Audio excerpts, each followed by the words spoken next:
एक लहान दुकानदार, व्यवहारात खूप प्रामाणिक. आता प्रामाणिकपणा म्हटला तर कठीण परिस्थिती आलीच ना. लोक सुद्धा त्याला म्हणायचे की अरे थोडीफार फसवणूक चालते, नफा होईल तुझा. पण त्यावर तो म्हणायचा की नाही नाही, माझे स्वामी पाहतायत ना.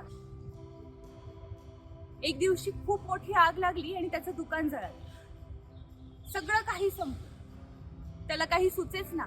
तो श्री स्वामी समर्थांकडे गेला, त्यांच्या चरणाशी बसला आणि खूप रडू लागला. म्हणाला की समर्थ, मी तर इतकं प्रामाणिक राहिलो, तरी सुद्धा माझं इतकं मोठं नुकसान का झालं. त्यावर श्री स्वामी समर्थ शांतपणे त्याला म्हणाले की नुकसान नाही झालं, परीक्षा झाली. त्याला काही कळलं नाही.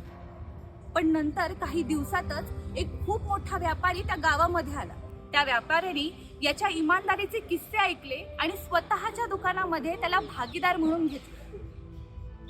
या कथेवरून आपल्याला हेच समजतं की प्रामाणिकपणा आपल्याला क्षणापुरता त्रास देतो, पण आपल्याला आशीर्वाद सुद्धा देऊन जातो. श्री स्वामी समर्थ.